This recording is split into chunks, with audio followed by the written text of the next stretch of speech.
मैंने तुम्हें 1000 बार कहा है मेरू, मेरे इतनी क्लोज मत आया करो। अगर मैंने अपना कंट्रोल खो दिया तो तुम मेरी ये इंसेंटिसी बर्दाश्त नहीं कर पाओगे। आदिल शाह ने उसे आखिरी बार वार्न किया। आदिल और मेहरू के बीच 10 साल का बड़ा गैप था। मेहरू अभी सिर्फ 16 साल की थी, बेहद मासूम और नासमझ। दादाजी ने बचपन में ही उनका निकाह तय कर दिया था, लेकिन आदिल चाहता था कि मेहरू अपनी पढ़ाई पूरी कर ले, उसके बाद ही उसकी विदाई हो। एक शाम मेहरू हाथ में कॉफ़ी ले आदिल के कमरे में आई कि अचानक लाइट चली गई। मेहरू अंधेरे से बहुत डरती थी। डर के मारे वो सीधा उछलकर आदिल की गोद में जा बैठी। आदिल के होठ जैसे ही उसकी गर्दन से टच हुए, उसके सब्र का बांध टूट गया। वह बेकाबू होकर मेहरू के वजूद को अपने हाथों से महसूस करने लगा। कमरे में बाहर से आ रही मध्यम रोशनी में आदिल बिल्कुल सुध-बुध खोकर खड़ा था। मेहरू की गर्म सांसें उसके सीने को जला रही थी। उसके जिस्म की नरमी आदिल के लिए खुद पर काबू रखना नामुमकिन बना रही थी, जबकि मेहरू इन जज्बातों से पूरी तरह अनजान थी। आदिल भाई, प्लीज़ लाइट ऑन कीजिए, मुझे बहुत डर लग रहा है, उसने लड़खड़ाती आवाज़ में कहा। आदिल ने एक जुनूनी पागलपन के साथ उसे अपनी बाहों में खींच लिया। मेहरू के होठों से एक सिसकी निकली। आदिल उसके कान के पास झुका और उसकी धड़कनों को जैसे मुट्ठी में लेते हुए बोला, भाई नहीं हूँ मैं तुम्हारा। मेहरू ने हैरान होकर आदिल के चेहरे की ओर देखा। उसने आदिल के सीने पर हाथ रखकर उसे पीछे धकेलने की कोशिश की, लेकिन अब बहुत देर हो चुकी थी। आदिल के चुंगल से निकलना अब उसकी बस की बात नहीं थी। ए आप क्या कर रहे हैं आदिल भाई? तुम फिर वही गलती कर रहे हो मेरी जान। आदिल ने उसके गालों को थामते हुए उसके होठों पर अपनी नज़रें जमा दी। आप बहुत गंदे हैं। मैं अभी जाकर दादी से आपकी शिकायत करूंगी। मैं उन्हें बताऊंगी कि आप मेरे साथ गलत कर रहे थे। मेहरू की बड़ी बड़ी आंखें आंसुओं से भर गई। उसे अंदाज़ा नहीं था कि उसकी ये मासूमियत आदिल की आँख को और ज़्यादा भड़का रही है। आदिल ने मुस्कुराते हुए कहा, मैं भी यही चाहता हूँ। जाओ दादी को सब बता दो ताकि वो हमारी विदाई की रस्म जल्द से जल्द पूरी कर दे। ये कहकर आदिल ने उसे दोबारा अपनी गोद में बिठाया। उसने मेहरू के कंधे से बाल हटाए और अपनी मोहब्बत का निशान वहाँ छोड़ दिया। मेहरू ने उसे खुद से दूर करने के लिए उसकी गर्दन पकड़ ली, लेकिन इससे पहले कि वह कुछ कर पाती, आदिल ने उसकी गर्दन पर अपनी चाहत की मोहर लगा दी। मेहरू के होठों से एक हल्की सी चीख निकली और जब आदिल हटा तो उसे भरी हुई और शिकायती नज़रों से देख रही थी। शौहर हो तुम्हारा, निकाह हुआ है हमारा, ये बात मैंने तुम्हें पहले भी क्लियर की थी। मेहरू ने तुरंत अपनी नज़रें फेर ली। उसे सब पता था, पर वो जानबूझकर अनजान बन रही थी, क्योंकि चाची ने उसे सख्ती से मना किया था कि आदिल के सामने कभी इस बात को एक्सेप्ट मत करना। इसलिए वह आदिल से इस बारे में बात नहीं करती थी और ना ही कभी सच जाने की कोशिश की थी। वो बाकी कजिन्स की तरह उसे भी भाई ही कहती थी। लेकिन आज आदिल के सब्र का बांध टूट चुका था। ये शब्द सुन सुनकर उसके कान पक गए थे। आज उसने ठान लिया था कि वो इस लड़की को ढंग से समझाएगा कि उनके रिश्ते की असलियत क्या है। मेहरू को खोया हुआ देखकर आदिल ने उसकी आंखों के सामने चुटकी बजाई तो वो एकदम से हकीकत में वापस आई। वो उसकी गोद से उतरने ही वाली थी कि आदिल ने उसे और भी करीब खींच लिया। वो एक बार फिर उसकी नाजुक गर्दन पर अपनी चाहत का जुल्म करने लगा। मेहरू के मुंह से लगातार सिसकियाँ निकल रही थी, जिससे आदिल का जुनून और भी बढ़ता जा रहा था। प्लीज़ मत कीजिए, अगर किसी ने देख लिया तो, उसने सिसकते हुए कहा। ये तुम्हारी सज़ा है। पर मैंने किया क्या है? मेहरू ने मासूमियत से पूछा। इतने टाइम से तुम्हें हमारे रिश्ते की सच्चाई पता थी, फिर भी तुम जानबूझकर मुझे परेशान कर रही थी, मेरे सब्र का इम्तिहान ले रही थी। तुम्हें एक पल के लिए भी मुझ पर तरस नहीं आया, ना ही तुमने मेरे दिल की हालत की कदर की। अब तुम्हें अपने ही सारे गुनाह की भरपाई करनी होगी। ये कहकर आदिल ने उसे जोर से बेड पर पुश कर दिया। आई एम रियली सॉरी, मुझे चाची ने मना किया था, वो धीमी आवाज़ में बुदबुदाई। और मुझे क्या पता था कि मेरा आपके कमरे में आना आपको बुरा लगता है। अगर मुझे आइडिया होता तो मैं कभी यहाँ नहीं आती। तुम्हें किसने कहा कि तुम्हारा आना मुझे बुरा लगता है? वो अपनी गहरी आंखों से सीधे उसकी आंखों में झांकते हुए पूछ रहा था। आप खुद ही तो कहते थे कि मैं आपके सब्र का इम्तिहान लेती हूँ, क्योंकि तुम्हारी नज़दीकी मुझे बहका देती थी, और जब मैं बहक जाता तो तुम मुझे खुद से दूर कर देती थी। मैं सिर्फ इसलिए तुम्हारा लिहाज कर रहा था क्योंकि मुझे लगा तुम्हें हस्बैंड वाइफ के रिश्ते की समझ नहीं है। मुझे सब पता है। जब हमारी शादी हो जाएगी तो रात के वक्त आप मुझे प्यार करेंगे। कहते कहते वो अचानक रुक गए। उसके चेहरे पर शर्म की लाली छा गई और उसके गाल अंगारे की तरह लाल हो गए। आदिल उसकी इस अचानक खामोशी से थोड़ा इरिटेट हुआ। बोलो, चुप क्यों हो गई? मुझे बताओ कि शादी के बारे में तुम्हें और क्या क्या पता है। मुझे शर्म आ रही है, उसने अपना सिर आदिल के सीने में छुपाते हुए कहा। आदिल पहली बार उस छोटी सी लड़की का ये नया रूप देख रहा था। अगर आज वो उसे सवाल ना करता तो शायद वो कभी उसे सच ना बताती और अगले कई सालों तक आदिल के जज्बातों के साथ ऐसे ही खेलती रहती। आदिल ने उसकी धड़कनों को अपने हाथों से हल्के से दबाया तो वो तड़प कर तेजी से नीचे की तरफ खिसक गई। प्लीज़ आप ये सब मत कीजिए, मुझे बहुत बेचैनी हो रही है। मुझे भी तो ऐसे ही बेचैनी होती थी जब तुम मेरे करीब आती थी और फिर अचानक दूर हो जाती थी। मुझे लगता था जैसे हमारे बीच सदियों का फासला हो। तुम सोच भी नहीं सकती कि तुमने मुझे कितना तड़पाया है। आदिल ने उसकी आंखों में देखते हुए कहा, अगर तुम चाहती हो कि मैं तुम्हें परेशान ना करूं और तुम्हें बेचैनी ना हो तो मुझे जल्दी बताओ कि शादी के बारे में तुम्हें और क्या पता है। मेरू ने हिचकिचाते हुए कहा, मेरी सहेलियों ने मुझे बस इतना ही बताया था कि आप मुझसे प्यार करेंगे, मुझे किस करेंगे और फिर 1 महीने बाद मैं प्रेग्नेंट हो जाऊंगी और मेरा बेबी हो जाएगा। ये कहकर वो खामोश हो गई और अपनी पलकें झपकाते हुए आदिल के चेहरे को देखने लगी। आदिल के लिए अब उसकी इस मासूमियत पर यकीन करना मुश्किल हो रहा था। उसने मेहरू के चेहरे पर उंगलियां फेरते हुए मधोश लहजे में पूछा, तुम मुझे बेवकूफ़ बना रही हो या अपनी मासूमियत से मुझे पागल करने की कोई नई ट्रिक आजमा रही हो? तुम्हें सच में लगता है कि सिर्फ एक किस करने से बच्चा हो जाता है? मेहरू ने मासूमियत से हाँ में सिर हिलाया। मूवीज़ में भी तो ऐसा ही होता है ना, हीरो हीरोइन को किस करता है, फिर वो एक दूसरे को हक करते हैं और सो जाते हैं और कुछ दिनों बाद हीरोइन प्रेग्नेंट हो जाती है। उसने बड़े जोश में जवाब दिया। वह आदिल की नज़दीकी से बुरी तरह बेचैन थी और किसी बेबस परिंदे की तरह फड़फड़ा रही थी। आज उसकी अपनी फीलिंग्स भी बहुत अलग थी, जैसा उसने पहले कभी महसूस नहीं किया था। आदिल उसकी बातें सुनकर काफ़ी इम्प्रेस हुआ। उसने उसकी छोटी सी नाक खींचते हुए कहा, आज तुम्हारी गलतफहमी मैं दूर कर दूंगा। क्या मतलब है आपका? मेहरू ने जैसे ही आदिल की नज़रें अपने होठों पर देखी, उसने फौरन अपने हाथों से अपने होठ छिपा लिए और ज़ोर ज़ोर से सिर हिलाने लगी। प्लीज़ प्लीज़ मुझे किस मत कीजिएगा। अगर मेरा बेबी हो गया तो मैं सबको क्या जवाब दूंगी? सबको पता चल जाएगा कि हमने किस किया था। आदिल ने उसके दोनों हाथ पकड़कर पीछे की तरफ धकेल दिए। इसी बीच लाइट आ गई और पूरा कमरा रोशनी से भर गया। अब वो मेहरू के चेहरे के हर एक्सप्रेशन को साफ देख सकता था, जहाँ डर और शर्म एक साथ झलक रहे थे। तुम 2 मिनट यही रुको, यहाँ से 1 इंच भी मत हिलना, वरना मैं बहुत बुरी तरह पेश आऊँगा। आदिल ने वार्निंग दी और दरवाजे की तरफ बढ़ा। जैसे ही उसने दरवाज़ा लॉक किया, मेहरू ने मौका पाकर वॉशरूम की तरफ दौड़ लगा दी, लेकिन आदिल उससे भी ज़्यादा फुर्तीला निकला। उसने वॉशरूम के दरवाजे के बीच अपना पैर अड़ाया और फौरन अंदर दाखिल हो गया। प्लीज़ मेरे पास मत आइए, मेहरू चिल्लाई थी। आज मैं तुम्हें बहुत कुछ समझाऊंगा और ये भी बताऊंगा कि मैं तुम्हारा शौहर हूँ और तुम पर मेरा पूरा हक है। आदिल ने उसकी आंखों में आंखें डालकर डराने वाले अंदाज में कहा। जो औरतें अपने शौहर को अपने करीब आने से रोकती हैं ना, खुदा उनसे नाराज़ हो जाते हैं। मुझे आप पर यकीन नहीं है, आप झूठ बोल रहे हैं। ये सब सिर्फ मुझे किस करने के लिए कर रहे हैं, है ना? मेहरू ने शक भरी नज़रों से कहा।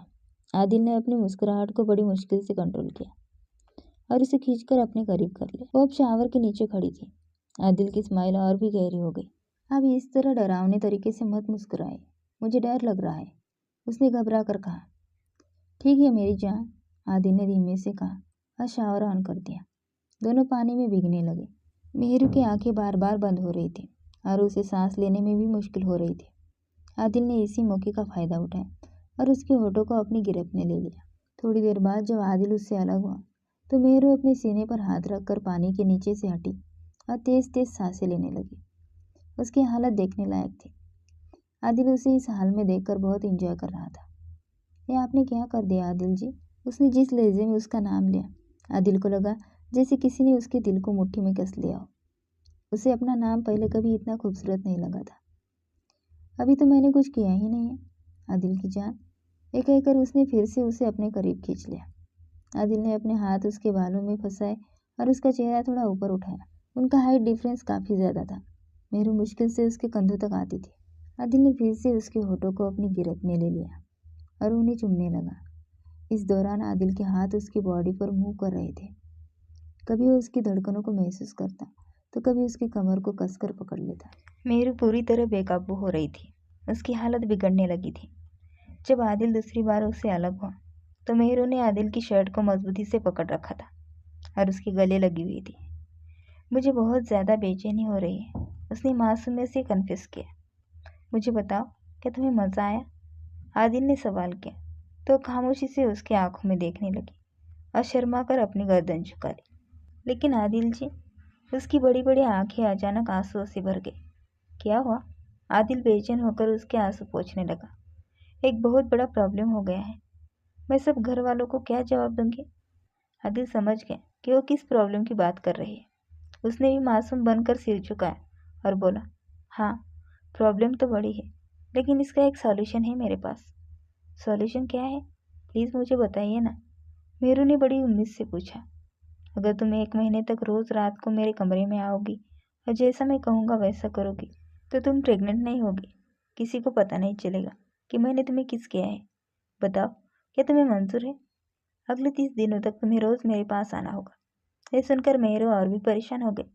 नहीं, मैं ऐसा नहीं कर सकती। आप बहुत बुरे हैं। क्या कहा तुमने? दोबारा कहना। आदिल ने उसे गुस्से से घूरा। मेरू फौरन पलट गई। मैं तो कुछ नहीं कह रही थी। मैं तो बस मजाक कर रही थी। आप जैसा कहेंगे वैसा ही होगा।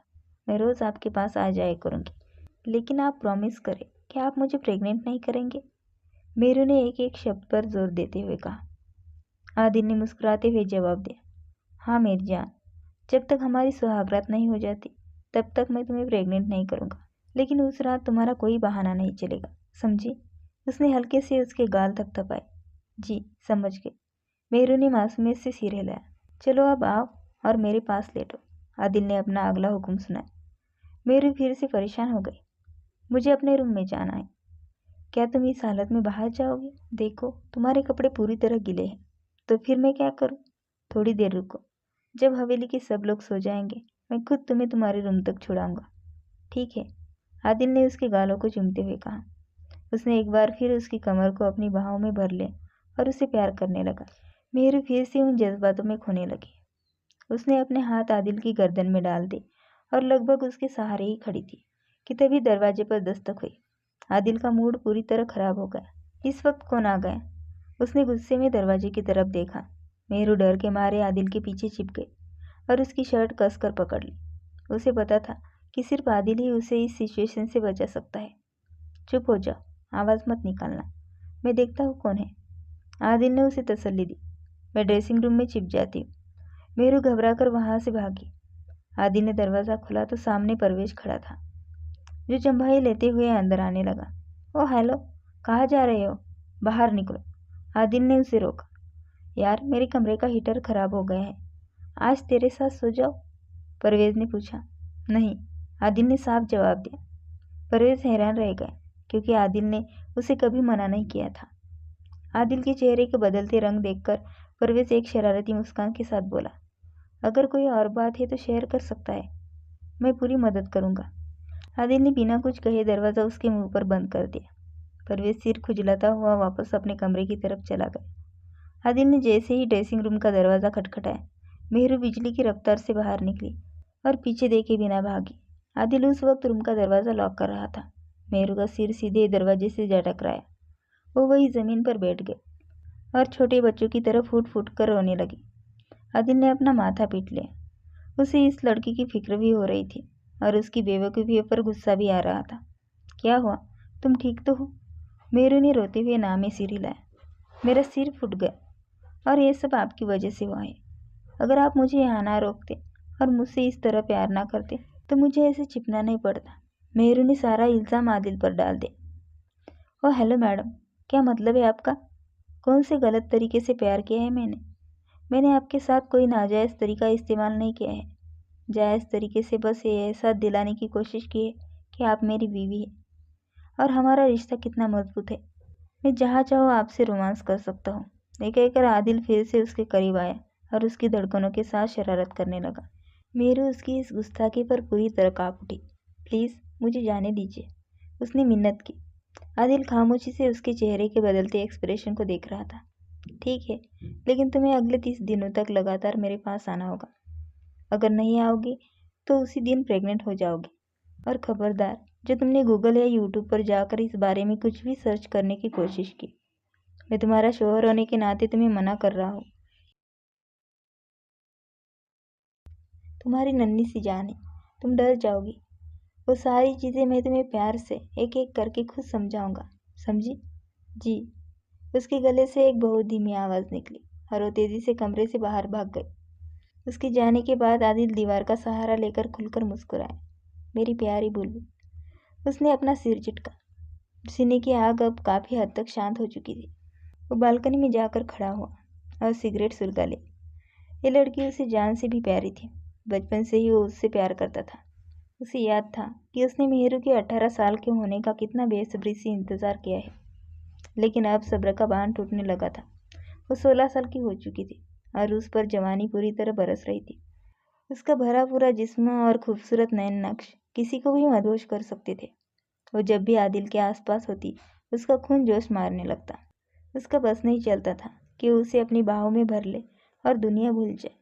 वो सिर्फ उसके 18 साल के होने का इंतज़ार कर रहा था, पर शायद किस्मत को कुछ और ही मंजूर था। मेरू अनजाने में ही उसके इतने करीब आ जाती थी कि आदिल का खुद पर कंट्रोल नहीं रहता था। आज भी वही हुआ। जब वो कमरे में आई और लाइट चली गई, मेहरू की चीख और उसका आदिल के गले लग जाना, यही वो पल था जब आदिल का कंट्रोल टूट गया। वो उसकी बीवी थी, उसके निकाह में थी, उसके लिए जायज़ थी। बस यही सोच उसके लिए काफ़ी थी। उसने सब भुलाकर उसे जी भरकर प्यार किया और उसे एहसास करा दिया कि वो पूरी की पूरी आदिल की है। उधर मेहरू जब अपने कमरे में पहुंची तो उसकी सांसें अभी भी उखड़ी हुई थी। काफ़ी देर तक वो आईने के सामने खड़ी अपने भीगे वजूद को देखती रही। उसे खुद से शर्म महसूस होने लगी थी। जहाँ जहाँ आदिल ने उसे छुआ था, वो उन जगहों पर प्यार से सहला रही थी। दिल की हालत अजीब थी और उसका वजूद फिर से उसी शख्स की तलब करने लगा था जिसने अभी उसके पूरे वजूद पर अपने नाम की छाप छोड़ी थी। आदिल शाह। उसके होठ धीरे से फड़फड़ाए। आपको मेरे साथ ये सब नहीं करना चाहिए था। वो बेचैन होकर बेड पर बैठ गई, लेकिन अचानक उसे याद आया कि रात के 11 बजे अम्मी उसके कमरे में चेक करने आती है कि वो सही है या नहीं। उसे आदिल के कमरे में ही 11 हो गए थे। उसने जल्दी से कपड़े चेंज किए, लाइट बंद किया और चादर ओढ़कर लेट गई। ठीक उसी वक्त दरवाज़ा खुला और नफीसा बेगम अंदर आई। उन्होंने रूटीन के मुताबिक मेहरू का नाम पुकारा, लेकिन जब कोई जवाब नहीं मिला तो वो चुपचाप से बाहर चली गई। हवेली के कायदे कानून बहुत सख्त थे। खासकर लड़कियों के मामले में कोई लापरवाही बर्दाश्त नहीं की जाती थी। ये पहली बार था जब मेहरू जाग रही थी, पर सोने का नाटक कर रही थी। उसका दिल इतनी ज़ोर से धड़क रहा था कि सांसें फूल रही थी। सोने की कोशिश में भी आदिल का चेहरा उसकी आंखों के सामने घूम रहा था। दिल में बस एक ही डर बैठा था, अगर मैं प्रेग्नेंट हो गई तो सब खत्म हो जाएगा। वो दुआएं मांग रही थी कि ऐसा कुछ ना हो। साथ ही वो ये सोचकर भी हैरान थी कि आदिल के पास ऐसी कौन सी दवा या चीज़ होगी जिससे प्रेगनेंसी रुक सकती है। इसी कश्मकश में उसकी कब आँख लग गई, उसे पता ही नहीं चला। अगली सुबह जब धूप उसके चेहरे पर पड़ी तो उसकी नींद खुली। अचानक उसे याद आया कि आज उसका एक बहुत इम्पोर्टेंट टेस्ट था जो मिस हो गया था, पर उसने खुदा का शुक्र अदा किया क्योंकि उसकी तैयारी बिल्कुल नहीं थी। असल में वो रोज़ रात 8 बजे पढ़ाई करती थी, लेकिन कल रात वो आदिल के कमरे में थी। एक और अनोखी बात यह थी कि आदिल ही उसका टीचर था, जो रोज़ शाम 5 बजे उसे पढ़ाने आता था। जैसे ही वो नाश्ते की टेबल पर पहुंची, आदिल की भारी आवाज़ उसके कानों से टकराई। वो सबको सलाम करता हुआ मेहरू के ठीक सामने वाली कुर्सी खींचकर बैठ गया। मेहरू ने शर्म के मारे तुरंत नजरें झुका दी। उसकी पलकें काँप रही थी। आदिल ने जब उसकी ये हालत देखी तो वो मन ही मन मुस्कुराया। वो यही तो चाहता था कि मेहरू उसे देखकर वैसे ही बेचैन हो जाए जैसे वो खुद होता है। मेहरू, ज़रा वो जैम पकड़ाना, आदिल ने कहा। आदिल की आवाज़ सुनते ही मेहरू का दिल 120 की रफ्तार से भागने लगा। घबराहट में उसने जैम के बजाय जूस का गिलास आदिल की तरफ बढ़ा दिया। टेबल पर बैठे सब लोग हैरानी से उसे देखने लगे। क्या हुआ तुम्हें? रात को सोई नहीं क्या? तुम्हारा मोबाइल तो मेरे पास ही था। नफीसा बेगम ने फौरन उसे टोका। उन्हें लगा कि शायद नींद पूरी न होने की वजह से ही वो ऐसी हरकतें कर रही है। मेरू ने हड़बड़ाकर कहा, अम्मी, मैं कसम खाती हूँ, मैं कल जल्दी सो गई थी। खुद को बचाने के चक्कर में उसने झूठी कसम भी खा ली, पर दिल ही दिल में खुद को तसल्ली दी कि कौन सा उसने मोबाइल चलाया था। वो तो एक अलग ही सीन था जिसकी वजह से उसकी नींद उड़ी थी, और उस सीन के बारे में वो फिलहाल किसी को कुछ बता भी नहीं सकती थी। आदिल ने खुद आगे बढ़कर जैम उठा लिया। अब टेबल के नीचे उसके पैर मेहरू के पैरों को टच कर रहे थे। मेहरू बार बार अपनी पोजीशन बदल रही थी क्योंकि उसके दिल की हालत बिगड़ने लगी थी। एक अजीब सा नशा उसके जहन पर छाने लगा था और उसे उस शख्स की तलब महसूस हो रही थी जो कल रात उसकी चाहत में पागल हो रहा था। अम्मी, मेरा पेट भर गया, मैं अपने रूम में जा रही हूँ। उसने अचानक उठते हुए कहा। तो जाओ, इसमें इतना परेशान होने वाली क्या बात है? नफीसा बेगम ने उसे गौर से देखते हुए पूछा। नहीं, मैं परेशान नहीं हूँ। ठीक है, मैं जा रही हूँ। तभी आदिल की आवाज़ आई। आज शाम 6 बजे मेरे कमरे में आ जाना। ऑफिस से थोड़ा लेट हो जाऊंगा। कमरे में जाने की क्या ज़रूरत है? तुम उसे ड्राइंग रूम में ही पढ़ाया करो। दादी ने फौरन रोकते हुए अपनी राय दी। दादी, वो ड्राइंग रूम नहीं, स्टडी रूम होता है। ठीक है, मैं वही पढ़ा लूँगा, कोई प्रॉब्लम नहीं। आदिल ने कंधे उचकाते हुए बड़े कुल अंदाज में कहा। उसे ना तो गुस्सा आता था और ना ही वो कभी कंफ्यूज होता था। मेहरू दिल ही दिल में उसकी एक्टिंग देखकर हैरान थे। इतनी अच्छी लाइफ चल रही थी, पता नहीं क्यों कल रात मैं उनके कमरे में गई। अगर मुझे पता होता कि मेरे करीब आने से इन्हें करंट लगेगा तो मैं कभी उनके पास न जाती। पर मैं भी क्या करती, बहुत डर गई थी। वो खुद से ही सवाल जवाब कर रही थी।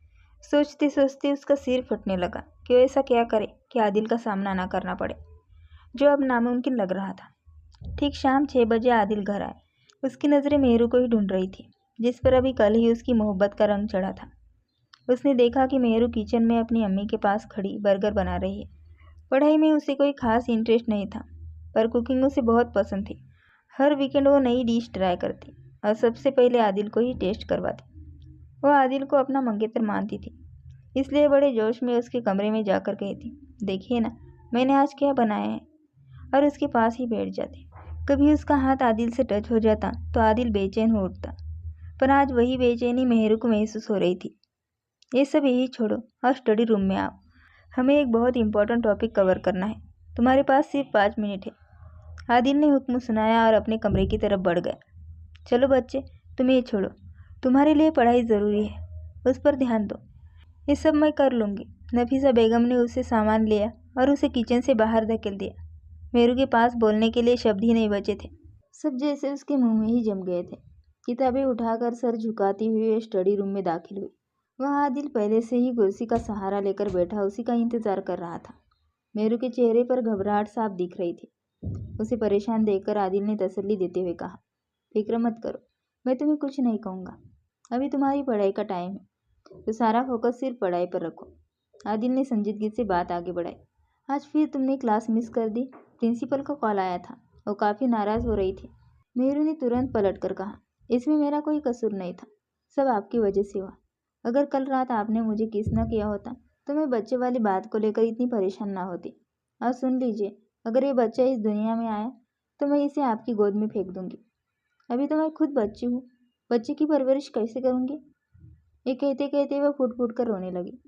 आदिल का दिल किया कि वह अपना सिर पीट ले। उसे यकीन नहीं हो रहा था कि यह लड़की अब तक उसकी बातों को इतना सीरियस लेकर बैठी। वो उसके पास झुका और फिक्र जताते हुए पूछा, क्या तुमने यूट्यूब पर सर्च नहीं किया? नहीं, आपने ही तो मना किया था कि वह गंदी बातें बताते। अगर मेरा दिमाग उन बातों में खुल जाता तो पढ़ाई तो दिमाग से निकल ही जाती। उसने सुबकते हुए अपने नाक पोंछकर जवाब दिया, ठीक है, तुम रात को मेरे कमरे में आना, मैं तुम्हें इसका सॉल्यूशन बता दूंगा। फिलहाल पढ़ाई पर फोकस करो। मेहरू अपनी जिद पर अड़ गए। आप बहुत मतलबी है, मुझे अभी सॉल्यूशन बताइए, वरना मुझे पढ़ना ही नहीं है। आदिल ने उसे सख्त लहजे में याद दिलाया, तुम जानती हो कि पढ़ाई को लेकर मैं कोई कॉम्प्रोमाइज़ नहीं कर सकता। पढ़ाई में तो मेरा वैसे भी कोई इंटरेस्ट नहीं है। मेहरू ने ये बात मन ही मन कही। जल्दी किताबें खोलो, वरना फिर से पूरी रात बाहर खड़ा रखूंगा, आदिल ने धमकी दी। 1 महीने पहले वाली सज़ा याद आते ही मेहरू फौरन किताबें खोलकर बैठ गई। उसके सामने साइंस की बुक थी, जो उसे कुछ समझ नहीं आता था। हालांकि आदिल ने पिछले हफ्ते ही उसे सब समझाया था और टेस्ट भी लिया था, पर वो जितनी जल्दी समझती थी उतनी ही जल्दी भूल भी जाती थी।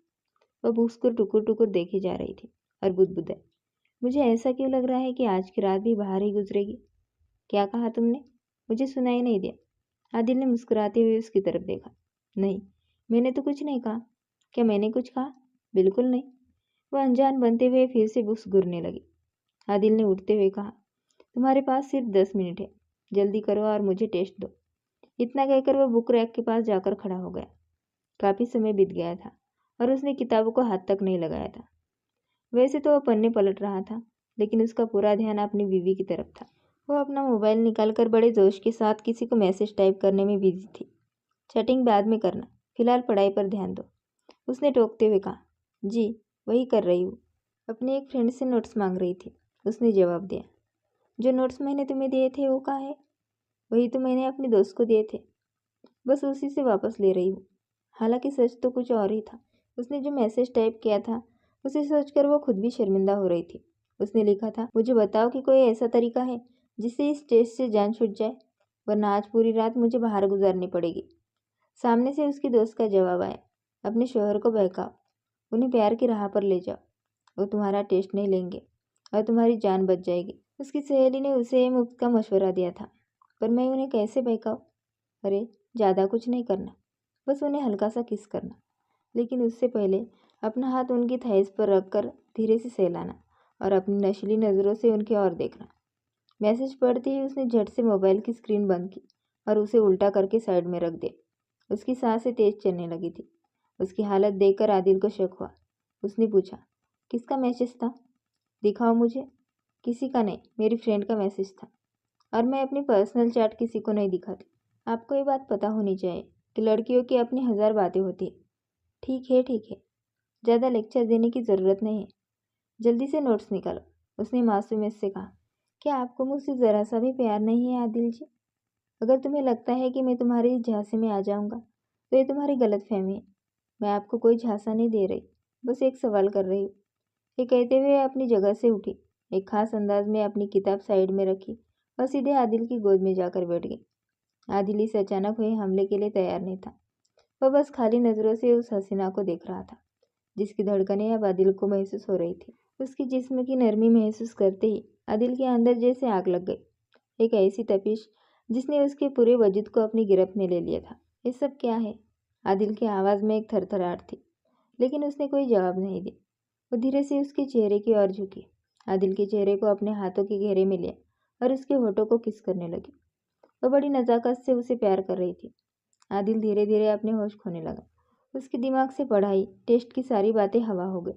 उसे बस इतना याद था कि उसके सामने प्यार लुटाती है औरत उसकी बीवी है।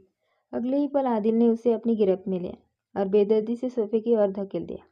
वह पूरी तरह उस पर हावी हो गया था और उसकी गर्दन पर प्यार के वो निशान छोड़ने लगा जिन्हें उसने बड़ी मुश्किल से कंसीलर की मदद से छिपाया था। आज पूरा दिन घर वालों के सामने वो बड़ी सी चादर ओढ़कर घूमती रही, ताकि किसी की नज़र उन निशानों पर ना पड़ जाए। अगर अम्मी देख लेती तो शामत आ जाती, पर अब कंसीलर हट चुका था और नए निशानों की जगह बन रही थी। उसे अंदाज़ा भी नहीं था कि वह आदिल के अंदर सोए हुए जुनून को जगह देगी। आदिल जी, मुझे पढ़ाई करनी है, उसने धीरे से कहा, लेकिन अब मुझे तुमसे प्यार करना है। आदिल ने मुस्कुराते हुए उसके चेहरे की ओर देखा। वो सब दोबारा करो ना प्लीज़, उसने नज़रें चुराते हुए पूछा। क्या दोबारा करो? वही जो अभी थोड़ी देर पहले किया था। जिस तरह तुम मेरे पास आई, जिस तरह तुमने मुझे किस किया, बिल्कुल वैसे ही। कोई आ जाएगा, उसने बहाना बनाया। आदिल ने फौरन उठकर स्टडी रूम का दरवाज़ा अंदर से लॉक कर दिया और उसका बहाना ख़त्म कर दिया। अगर दादी को पता चला तो जान ले लेगी मेरी, उसने घबरा कर कहा। फिक्र मत करो, सब तुम्हें मासूम समझते हैं, कोई तुम्हें कुछ नहीं कहेगा। इसका ये मतलब तो नहीं आदिल जी कि मैं उनके भरोसे का नाजायज़ फ़ायदा उठाऊँ। वो थोड़ी खपा होकर बोली, और जो तुम मेरी शराफत का फ़ायदा उठा रहे हो उसका क्या? चलो जल्दी उठो और मेरी गोद में आकर बैठो, वरना मैं इससे भी ज़्यादा बुरे तरीके से पेश आऊँगा। अभी तो सिर्फ गर्दन पर निशान है, बात नहीं मानी तो पूरे बदन पर निशान बना दूंगा। ये सुनकर उसका दिल जोर से धड़का।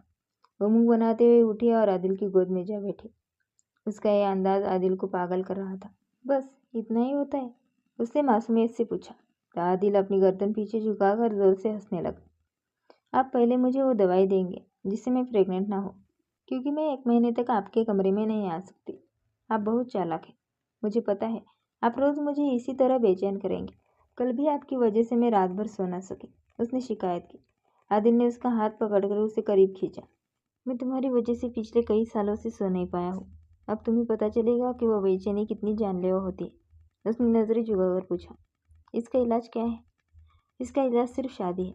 अगर तुम मुझसे शादी के लिए राज़ी हो जाओ तो मैं तुम्हारी सारी बेचैनी दूर कर दूंगा। पहले आप मुझे वो दवाई दे।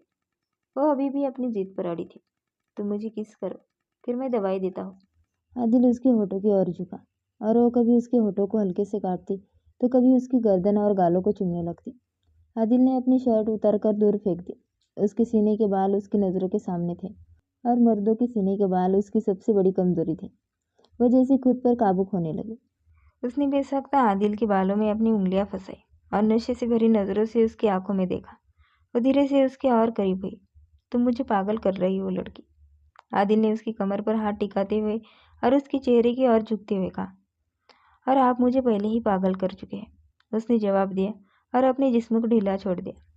मैं नहीं जानती कि ये बेचैनी कैसे खत्म होगी, बस इतना जानती हूँ कि अब सिर्फ आप ही मुझे सुकून दे सकते हैं। एक पल के लिए आदिल को लगा कि उसने इस नन्ही जान पर बहुत बड़ा सितम कर दिया है। उसे लगा कि उसे उसकी मासूमियत नहीं छीननी चाहिए थी, मगर वो क्या करता। वो खुद भी तो उसे पाने के लिए मचल रहा था। अब और इंतज़ार करना उसके बस में नहीं था। आप खामोश क्यों है? कुछ बोलिए ना। तुम यहाँ आओ, मैं तुम्हें सब समझाता हूँ। उसके होठों पर अपनी मोहब्बत लुटाने के बाद आदिल ने उसे बड़े प्यार से अपने पास बिठाया। देखो, किस करने से कोई प्रेग्नेंट नहीं होता और ना ही बच्चा होता है। तुम समझ रही हो ना मैं क्या कह रहा हूँ? वो हैरान होकर बोली। फिर आपने मुझे वो सब कहकर क्यों डराया था? मैं तो बस तुम्हें तंग कर रहा था। जब तक हस्बैंड वाइफ के बीच फिजिकल रिलेशन नहीं बनते तब तक कोई औरत प्रेग्नेंट नहीं होती। ये बात अपने छोटे से दिमाग में बिठा लो। और वो रिश्ता कब कायम होता है? उसने मासूमियत भरी बेचैनी से पूछा। जब चाहो हो सकता है, लेकिन इसका एक रूल है, शादी। बिना शादी के कोई भी फिजिकल रिलेशन मुमकिन नहीं है। फिर मुझे आपसे अभी शादी करनी है आदिल जी, वो झट से बोली। आदिल ने उसके हाथों को थामते हुए फिक्रमंद लहजे में कहा, तुम अभी बहुत छोटी हो, मेरी जुनूनियत को बर्दाश्त नहीं कर पाओगे। मैं सब बर्दाश्त कर लूँगी। आप अभी मुझे ठीक से जानते नहीं हैं, उसने पूरे कॉन्फिडेंस के साथ कहा। ठीक है, बस सिर्फ एक शर्त पर, अगर तुम HSC अच्छे नंबरों से पास करोगे। ये तो आप मेरे साथ सरासर गलत कर रहे हैं। मुझे पढ़ने का बिल्कुल शौक नहीं है। ये कहते हुए उसकी गोद से उतरने लगे, लेकिन आदिल ने फिर से उसे खींचकर अपने पास बिठा लिया। पढ़ना तो तुम्हें पड़ेगा ही, और आज जिस तरह तुमने मुझे बहकाने की कोशिश की है, दोबारा ऐसा मत करना, क्योंकि अब मैं तुम्हारी चालाकियों को जान गया हूँ। हाँ हाँ, मैं समझ गई। और आप भी सुन लीजिए, मुझे भी पता चल गया है कि आप कितने शातिर हैं। जो आप रोज रात को मुझे बुलाकर तंग करने वाले थे, अब आप वो भी नहीं कर पाएंगे। आदिल मुस्कुराया। मुझे तुम्हें बुलाने की ज़रूरत ही नहीं पड़ेगी, तुम खुद दौड़कर मेरे पास आओगे। यह आपकी गलतफहमी है, आपने मुझे हल्के में लिया है। मैं आपसे भी ज़्यादा सख्त हूँ। अपने बाल झटकती हुई वो तेज़ी से कमरे से बाहर निकल गई। उसका मूड अचानक खराब हो गया था, शायद इसलिए क्योंकि जैसा उसने सोचा था वैसा कुछ हुआ नहीं। उधर आदिल ने भी फैसला कर लिया था कि वो दादी से जाकर उनकी रुखसती की बात करेगा, क्योंकि अब सब्र करना उसके लिए नामुमकिन था। रात के 12:30 बजे थे। मेहरू की आंखों से नींद कोसों दूर थी। वो बेमकसद कमरे में टहलती रही और जब बोर होने लगी तो बाहर लाउंज में आकर टीवी देखने लगी। अचानक उसे महसूस हुआ कि कोई उसके सिर के ऊपर आकर खड़ा हो गया है। जैसे ही उसने गर्दन ऊपर उठाई, आदिल ने बड़ी फुर्ती से उसके होठों पर एक हल्का सा किस कर लिया। मेहरू बौखला गई और घबराकर चारों तरफ देखने लगी। शुक्र था कि वहाँ कोई नहीं था। टेंशन मत लो, यहाँ हमारे अलावा और कोई नहीं है, आदिल ने शरारत से कहा। आप भी यहाँ से चले जाइए, उसने मुंह फुलाकर कहा। क्या तुम मुझसे नाराज़ हो? नहीं, मैं आपसे क्यों नाराज़ होने लगी? हमारा ऐसा कोई रिश्ता भी नहीं है कि मैं रूठ कर बैठ जाऊँ। उसने अपना चेहरा दूसरी तरफ फेर लिया। ये तो फिर बहुत अच्छी बात है। आदिल ने प्यार से उसकी छोटी सी नाक खींची। आप मुझसे बात मत कीजिए, मैं वाकई नाराज़ हूँ। आप मेरे साथ ऐसा कैसे कर सकते हैं? मेरी ज़िंदगी का इतना अहम दिन और आपने। उसके शब्द अधूरे ही रह गए, क्योंकि अचानक चारों तरफ से हैप्पी बर्थडे की आवाज़ें गूंजने लगी। हर साल उसे रात 12 बजे उसका सबसे पसंदीदा शख्स यानी आदिल ही विश करता था, लेकिन आज रात 12 बजने के बाद वह इंतज़ार करती रही और आदिल ने उसे विश नहीं किया था। आधा घंटा बीत चुका था और उसे अंदाज़ा भी नहीं था कि आदिल ने इतनी शानदार तरीके से उसकी बर्थडे का प्लान बनाया है। शायद हवेली के इतिहास में यह पहली बार था जब किसी का बर्थडे इतनी धूमधाम से मनाया जा रहा था। दादी और बाकी सभी घरवाले भी वहाँ मौजूद थे। नफीसा बेगम ने अपनी बेटी को सीने से लगा लिया और ढेरों दुआएं दी। मेरू ही उनकी पूरी दुनिया थी। सालों पहले एक हादसे में उनके शौहर का इंतकाल हुआ था। उनके जाने के बाद उन्होंने मेहरू की खातिर दूसरी शादी नहीं की और अपनी पूरी ज़िंदगी उसके नाम कर दी। बरसों से वे सब एक ही हवेली में जॉइंट फैमिली की तरह रह रहे थे। आदिल उसके ताया का बेटा था। वो स्वभाव से काफ़ी सख्त, जिद्दी और तेज़ गुस्से वाला था, लेकिन मेहरू के मामले में उसका गुस्सा जैसे हवा हो जाता था। उसने कभी भी उससे सख्ती से बात नहीं की थी। अगर वो कभी कोई बड़ी गलती कर भी देती तो आदिल बस उसे डांट देता और फिर फौरन ही उसे मनाने के लिए कभी आइसक्रीम खिलाने ले जाता तो कभी कोई गिफ्ट ले आता। जब भी वो दोस्तों के साथ किसी ट्रिप पर जाता तो वापसी में अपनी बीवी के लिए वहाँ की फेमस चीज़ लाना कभी नहीं भूलता था। आदिल को बचपन से पता था कि ये लड़की उसके निकाह में है, इसलिए उसके जज्बात हमेशा से मेहरू के लिए गहरे थे। बस मेहरू ही थी जो अब तक इस रिश्ते की गहराई को समझ नहीं पाई थी। लेकिन अब जब उसे हर बात का एहसास हो रहा था तो उसके दिल की हालत भी धीरे धीरे बदलने लगी थी। उसी रात आदिल शाह ने सबके सामने अपनी बात रख दी। उसने साफ लहजे में कहा, मैं अब रुखसती चाहता हूँ। अब मुझसे और इंतज़ार नहीं होगा। मैं नहीं चाहता कि मैं कुछ गलत कर बैठूँ या फैमिली की रवायत को ख़राब करूँ। इसलिए मैं चाहता हूँ कि आप लोग मेरी बात को सीरियसली लें और उसे मेरे साथ रुखसत कर दें। दादा ने सीरियस होकर अपनी पोती की तरफ देखा। उन्हें खुशी हुई कि आदिल ने कोई गलत रास्ता चुनने के बजाय डायरेक्ट उनसे बात की। वही नफीसा बेगम थोड़ी परेशान थी। उनकी बेटी अभी काफ़ी छोटी और नासमझ थी। उसे नहीं पता था कि चीज़ों को कैसे हैंडल करना है। वो तो खुद अभी एक बच्ची थी, तो शादी जैसी बड़ी जिम्मेदारी कैसे निभा पाएगी। उन्होंने कुछ बोलना चाहा, पर आदिल ने उन्हें तसल्ली देते हुए चुप करा दिया। आप फिक्र मत करें, मैं उसके मेंटल लेवल को जानता हूँ और उसे वैसे ही ट्रीट करूँगा। काफ़ी सोचने के बाद दादाजी ने अपना फाइनल फैसला सुनाया। तुम 2 साल वेट करो।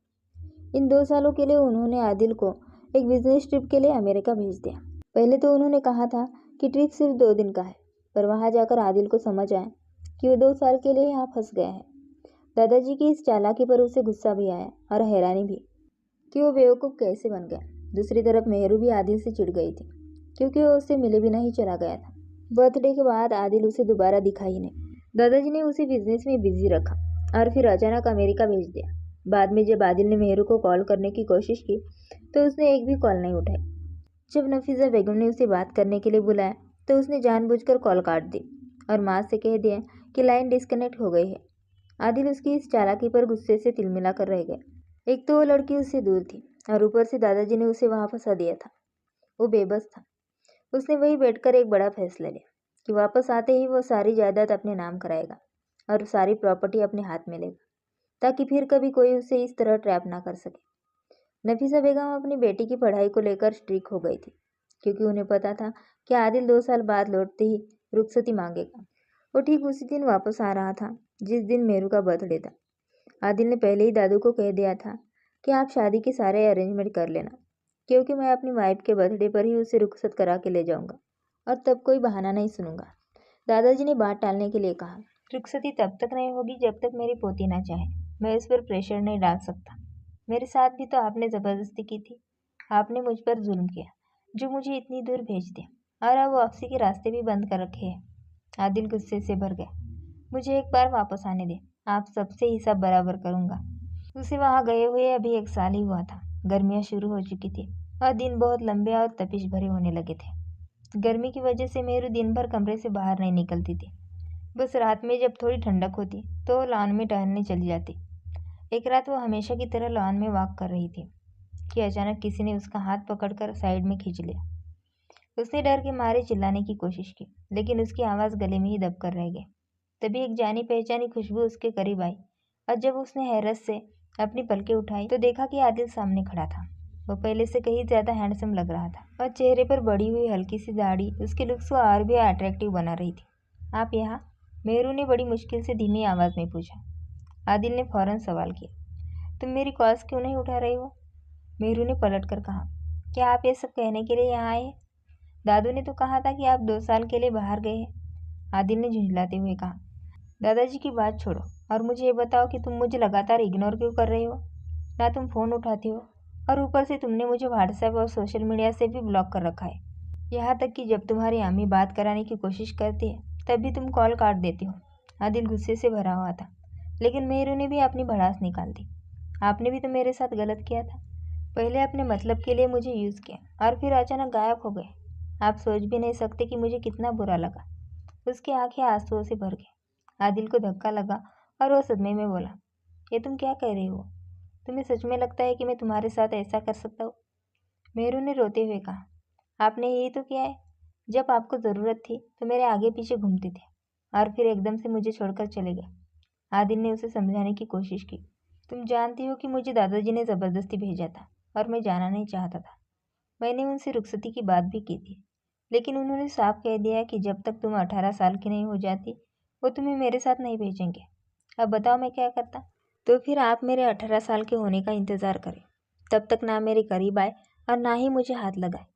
अभी भी दूर होकर बात करें, वरना मैं चीख कर दादू को बुला लूँगी और फिर आपकी सज़ा डबल हो जाएगी। आदिल ने मुस्कुराते हुए पूछा, क्या तुम मुझे धमकी दे रही हो? मेहरू ने जवाब दिया, नहीं, मैं बस आपको सच बता रही हूँ। आदिल ने जाते जाते कहा, ठीक है, मेरी आखिरी बात सुन लो। मैं तुमसे बेतहाशा प्यार करता हूँ और निकाह सिर्फ तुमसे ही करूँगा। खुद को तैयार रखना, क्योंकि इस बार तुम्हें मुझसे भागने का कोई मौका नहीं मिलेगा। अपना ख्याल रखना प्यारी लड़की। तुम्हें देखकर दिल को ठंडक मिल गई। उसके गालों को हल्के से खींचकर वो खामोशी से चला गया। मेहरू काफ़ी देर तक उसे जाते हुए देखती रही और फिर कमरे में जाकर खूब रोई। उसे एहसास हो गया था कि वो भी आदिल से मोहब्बत करने लगी है। उसने कैलेंडर देखा तो पता चला कि उसके बर्थडे में अभी 3 दिन बाकी है और वो बर्थडे मनाए बिना ही चला गया था। लेकिन आदिल उसका बर्थडे भूला नहीं था। उसने मेहरू के लिए ढेर सारे गिफ्ट भेजे और साथ में एक वीडियो रिकॉर्डिंग भी भेजी जिसमें उसने अपने दिल की बात कही थी। मेहरू कई दिनों तक उस वीडियो को बार बार देखती रही, लेकिन जब आदिल का कॉल आया तो उसने बड़े एहसान जताने वाले अंदाज में कहा, मैंने वो वीडियो बस एक बार सरसरी सी देखी है, अच्छी थी। आदिल फीकी मुस्कान के साथ बोला, ठीक है मेरी जान, जितना तंग करना है कर लो, क्योंकि इसके बाद तंग करने की बारी मेरी होगी। मैं आपको मौका ही नहीं दूंगी। मुझे अभी रुखसती ही नहीं करनी। जब तक मैं 24 साल की नहीं हो जाती तब तक तो आप भूल ही जाइए। मतलब तुम चाहती हो कि मैं बुढ़ा हो जाऊँ? ऐसा तो मैं कभी नहीं होने दूंगा। जब से मेहरू ने आदिल को अनब्लॉक किया था, हर 2-3 दिन में उनकी हल्की फुल्की नोकझोंक होती रहती थी, जिसे दोनों काफ़ी इंजॉय करते थे। कब मेहरू की पसंद इश्क में बदल गई उसे खुद भी पता नहीं चला। आखिर 2 साल बाद जब आदिल हवेली वापस आया तो मेहरू लगातार उसके चेहरे को ही निहारती रही, जैसे उसका दिल ही नहीं भर रहा हो। आदिल ने 2 बार उसकी तरफ देखा पर उसने अपनी नज़रें नहीं हटाई। लेकिन जैसे ही आदिल ने रुखसती की बात छेड़ी, मेहरू ने साफ मना कर दिया। ये सुनकर आदिल के तन बदन में आग लग गई। उसी शाम वो सीधा उसके कमरे में पहुंचा और गरज कर बोला, तुमने रुखसती से इनकार क्यों किया? आखिर तुम साबित क्या करना चाहती हो? मेरी मर्जी, मेहरू ने बेपरवाही से कहा। हर बार तुम्हारी मर्जी नहीं चलेगी। अभी और इसी वक्त दादाजी को जाकर हाँ करो। और अगर मैंने ऐसा नहीं किया तो क्या आप मेरे साथ ज़बरदस्ती करेंगे? आदिल ने बेबसी से मेहरू के चेहरे को देखा और अपना गुस्सा दीवार पर मुक्का मार कर निकाला। यही तो प्रॉब्लम है कि मैं तुम्हारे साथ ज़बरदस्ती नहीं कर सकता। अगर तुम्हारे साथ कुछ गलत किया तो कभी खुद से नज़रें नहीं मिला पाऊंगा। इतना कहकर वो लंबे लंबे कदम भरता हुआ कमरे से बाहर निकल गया। 2 दिन बाद उसे खबर मिली कि मैडम ने एहसान जताते हुए शादी के लिए हाँ कर दी है। तकरीबन 1 महीने बाद दोनों की धूमधाम से शादी हुई। इन 2 सालों में मेहरू भी हर वक्त आदिल के बारे में ही सोचती रहती थी। यहाँ तक कि दादी से भी उसी के बारे में बातें करती थी। उसके दिल में आदिल की मोहब्बत की जड़ें बहुत गहरी हो चुकी थी। सुहागरात पर मेहरू खुद को बहुत स्ट्रांग बनाकर कमरे में आई थी, लेकिन आदिल के सामने आते ही उसकी सारी हिम्मत जवाब दी गई। वो फिर से वही डरी सहमी मेहरू बन गई, जो आदिल की जुनूनियत और नज़दीकी के ख्याल से ही कांपने लगती थी। आदिल ने जब उसे इस तरह सहमा हुआ देखा तो मन ही मन उसकी नज़र उतारी। आज मेहरू के रूप में एक अलग ही निखार था। सबसे बड़ी बात यह थी कि अब वो 18 साल की हो चुकी थी और कानूनी तौर पर भी शादी के काबिल थी। आज आदिल जी खोलकर उस पर अपना प्यार लुटा सकता था और उसे कोई पछतावा भी नहीं था। उसने ये 2 साल बहुत मुश्किल से काटे थे, पर अब सब्र का फल उसके सामने था। क्या मुझे इजाज़त है? आदिल ने उसकी आंखों में देखते हुए पूछा। अगर मैं इनकार करूँ तो आपका हुक्म सराखों पर, आदिल ने नरमी से कहा। आदिल की यही बात तो उसे सबसे अच्छी लगती थी। वह आगे बढ़कर आदिल के गले लग गई। आदिल को अपना जवाब मिल चुका था। उसने मेहरू को अपने बाहों में कस लिया। खिड़की के बाहर चमकता चांद भी उनके इस मिलन पर मुस्कुरा रहा था। प्यार में पाने की जिद से कहीं ज़्यादा कीमती उसे संभालने का सलीका होता है। सब्र जितना लंबा और गहरा होता है, मिलन का एहसास उतना ही मुकम्मल और खूबसूरत होता है। उम्मीद है कि आदिल और मेहरू की ये प्यारी सी लव स्टोरी आपके चेहरे पर एक मुस्कुराहट लेकर आई होगी। अगर आपको ये वीडियो पसंद आए तो इसे अपने किसी खास इंसान के साथ शेयर ज़रूर करें। नई कहानियों के सफ़र से जुड़े रहने के लिए इस चैनल को सब्सक्राइब करें और बेल आइकन ज़रूर दबाएं। फिर मिलेंगे एक नई कहानी के साथ। शुक्रिया।